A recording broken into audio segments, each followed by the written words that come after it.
गो तस्करी बंद करो, गो हत्या बंद करो, गो तस्करी बंद करो, गो हत्या बंद करो, गो तस्करी बंद करो, गो हत्या, बंद करो गो तस्करी, बंद करो गो हत्या, बंद करो गो तस्करी, बंद करो गो हत्या, बंद करो गो तस्करी, बंद करो गो हत्या, बंद करो गो तस्करी। बंद करो। तो इल्जाम है बगावत का। लोगों डाउन कर लो यार। मैं जो बोलूं तो इल्जाम है बगावत का, मैं चुप जो रहूं तो बड़ी बेबसी सी होती है। हम तो फिर भी इंसान हैं। प्रशासन से, सरकार से कुछ मांगना चाहेंगे तो गुजारिश कर लेंगे,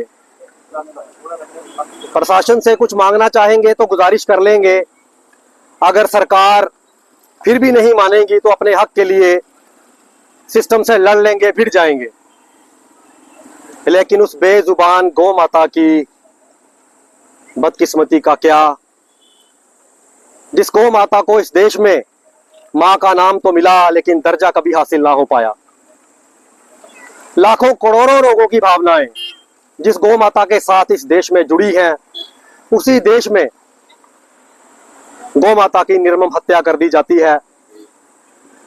तकरीबन काफी घरों में सुबह नाश्ते से पहले एक रोटी गौ माता के नाम की निकाली जाती है, लेकिन उसी देश में गौ माता की तस्करी की जाती है। आए दिन हम देखते हैं सड़क पर वाहनों से क्षतिग्रस्त होकर जख्मी पड़ी गौ माता सड़क के किनारे। गौशालाओं में कई बार पानी और चारा गौ माता के लिए मुहैया करवाना मुश्किल हो जाता है, और अंत में मृतक देह गौ माता की, उसको भी हम सम्मानजनक अगन भेंट नहीं कर पाते और फेंक देते हैं कौवे और चीलों द्वारा नोचने के लिए।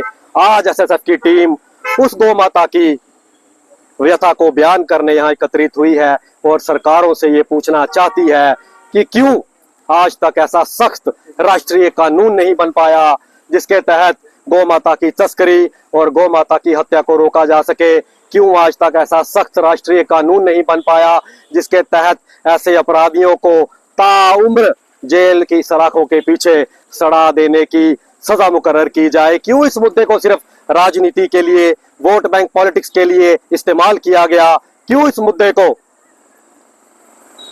क्यों, इस क्यों का जवाब लेने आज एसएसएफ की टीम यहां पहुंची है और सरकारों से यह गुजारिश करती है कि जल्द से जल्द सख्त राष्ट्रीय कानून बनाया जाए जिसके तहत ऐसी सजा मुकर्रर हो कि कोई अपराधी अगर गौ तस्करी और गौ माता की हत्या करना का सोचे भी तो उसकी रूह तक कांप जाए।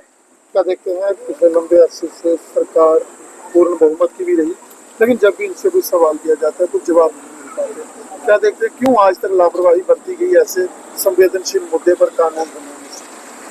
हम भली बात जानते हैं कि constitution of India article 48 DPSP directive principles of state policy के तहत ये एक स्टेट सब्जेक्ट का मुद्दा है, लेकिन हमारे देश में इतिहास गवाह है कि बहुत से कानून ऐसे बनाए गए जो कि स्टेट सब्जेक्ट थे, स्टेट लेजिस्लेटिव असेंबली के अधीन थे, लेकिन लोकसभा में उनका बिल लाया गया, बिल पास करवा के राज्यसभा से पास करवा के उसको कानून बनाया गया। इस वक्त सरकार भी बहुत संवेदनशील अपने आप को दिखाती है और है भी सरकार मजबूत।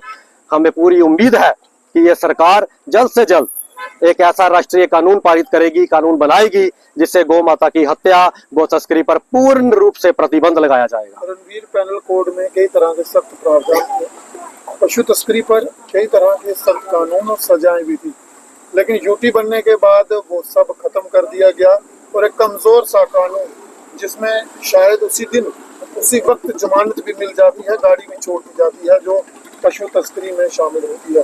क्या देखते हैं क्यों कमजोर किया गया स्टेट लेजिस्लेटिव असेंबली को, राज्य सरकार को, राज्य के कानूनों को? रणबीर पिनल कोड में भी इसका प्रावधान था, एक सख्त कानून था।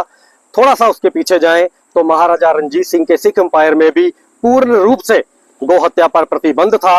जैसा कि मैंने पहले बोला, मेरा सरकार से ये सीधा सीधा सवाल है कि क्यों इस मुद्दे को एक बड़े जख्म की तरह खुला छोड़ दिया गया है ताकि कोई भी असंवेदनशील असामाजिक तत्व इस मुद्दे को धार्मिक भावनाएं भड़काने के लिए इस्तेमाल करे और समाज का स्वार्थ जो है, समाज का जो ताना बाना है, उसको नष्ट करे।